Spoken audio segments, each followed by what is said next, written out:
This is Got a Question, a show where we answer Christian-related questions, and today we have a wonderful question on the table. We also have our brother here, Brother Jim, to give us the answers. And Brother Jim, we have our listener on Facebook who asked us a question on what is consecration or devotion to God, how to be devoted to God.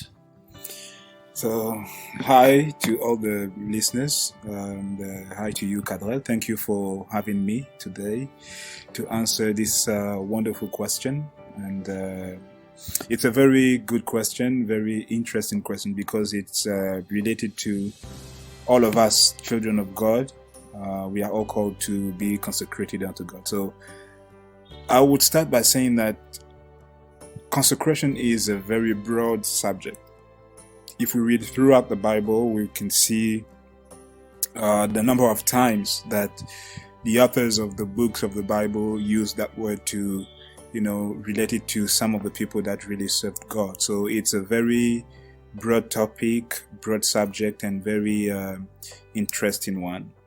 So we can spend a lot of time discussing on this issue, even a lot of sessions, or even a whole month, talking about, because we have so many examples in the Bible that lived consecrated lives to God. But for the sake of this show, I'm going to be going straight to the point. But first of all, defining the word consecration. As we can know, consecration comes from the verb to consecrate. So to consecrate simply means to separate. It can also mean to devote something for a particular purpose. It can also mean to set apart, set apart for a particular purpose too. It also means to make holy. So simply when you say that your life is consecrated unto God, you are simply saying that your life is devoted unto God, or your life is set apart for God, or you are simply saying that your life is really separated or reserved for God to use. Okay, so being consecrated, it has to do with all the children of God, all that have given their lives to Christ, because as we know, the Bible says that we are vessels that God wants to use in order to bless the world. So I'm going to take the very first verse in the book of 2 Timothy chapter 2 from verse 20. It says, "But in a great house there are not only vessels of gold and of silver, but also of wood and of earth, and some to honor and some to dishonor. If a man therefore purge himself from these, he shall be a vessel unto honor, sanctified and meet for the master's use, and prepared unto every good work." So here the Bible is comparing us, children of God, as vessels. And the Bible says that there are certain vessels that are of wood, some other vessels that are of gold. And as Christians, we are called to be vessels of gold for the master's use. Okay, so we have so many examples in the Bible, of all the people that served God, but that didn't only serve God because they wanted to serve Him, but they met that criteria that says that they had to be consecrated unto God. I'm going to take two examples. The first one has to do with the life of Aaron and his sons. If we can quickly read in the book of Exodus chapter 28 from verse 1, the Bible says that, "And take thou unto thee Aaron thy brother, and his sons with him, from among the children of Israel, that he may minister unto me in the priest's office, even Aaron, Nadab, and Abihu, Eleazar, and Ithamar, Aaron's sons. And thou shalt make holy garments for Aaron thy brother, for glory and for beauty. And thou shalt speak unto all that are wise-hearted, whom I have filled with the spirit of wisdom, that they may make Aaron's garments to consecrate him, that he may minister unto me in the priest's office." So we see here God called Aaron and his sons to be priests. But before fully serving God as priests, God said that they had to be consecrated. And even their garments, all the things concerning their lives, concerning that were taken into account for them to serve God in his temple, had to be holy, had to be reserved, had to be consecrated.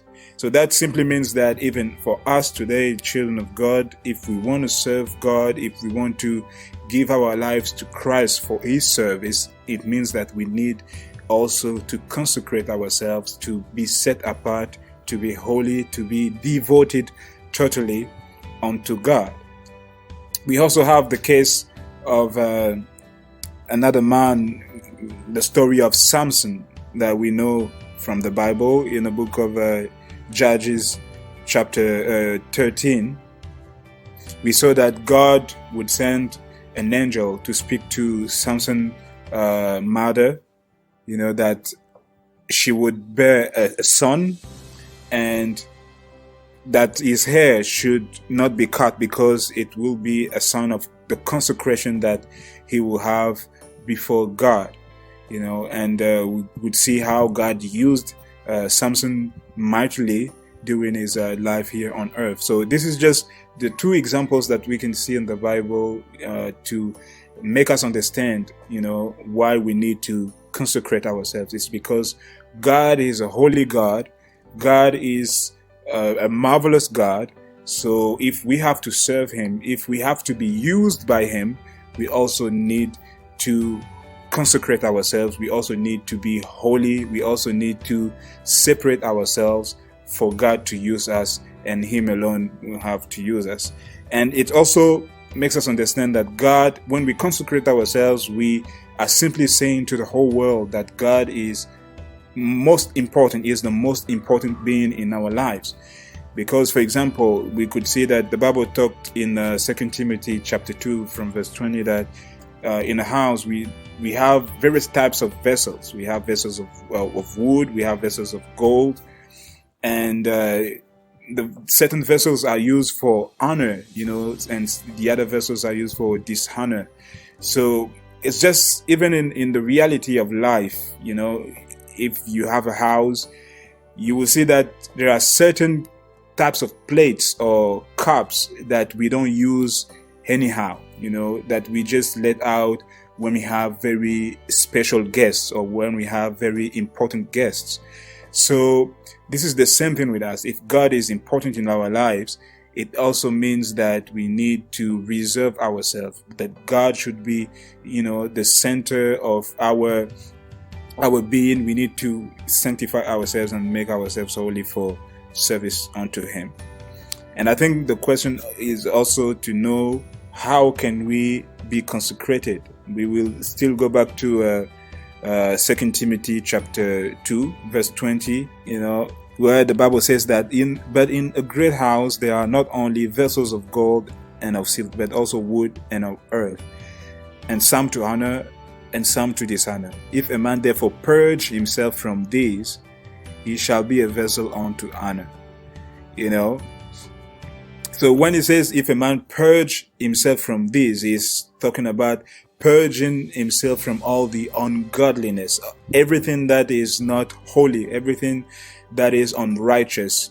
So to consecrate ourselves, how we can do that is by separating ourselves from everything that is related to sin, everything that is related to the world, everything that does not reflect the character of God. Like our members, our bodies, everything we do needs to reflect the holiness of Christ. And I'm going to take the last verse to explain a little bit further how to consecrate ourselves in the book of Romans chapter 6 from verse 12. It says, "Let not sin therefore reign in your mortal body, that ye shall obey it in the lusts thereof. Neither yield ye your members as instruments of unrighteousness unto sin, but yield yourselves unto God as those that are alive from the dead, and your members as instruments of righteousness unto God. For sin shall not have dominion over you, for ye are not under the law, but under grace." So the Bible says here that our members have to be instruments of righteousness unto God. So to consecrate ourselves, to devote ourselves to God, we need to learn to, teach our members to be instruments of righteousness. And we have to learn not to let sin dominate over us and not to let sin lead us into ways that are not holy and that does not reflect the character of God, which is holiness. So that, in a nutshell, what we can really say about consecration. We know that as Christians, we have to consecrate ourselves. We have to be set apart. We have to be holy. So when we speak of consecration, we also speak of the fact of being holy, the fact of being devoted, of being separated, of giving our whole to God, of making our members, the members of our bodies, as instruments for the righteousness of God. And how to do that is by our everyday life, to make sure that everything we do, we are doing it for the glory of God and for the manifestation of His holiness and righteousness. So that's what I can say. Thank you very much, Brother Jim. We appreciate that. We believe that our listeners have been blessed, and our encouragement, as you said, is to really consecrate ourselves, to set ourselves apart for the glory of God. May God help us and be blessed. Thank you.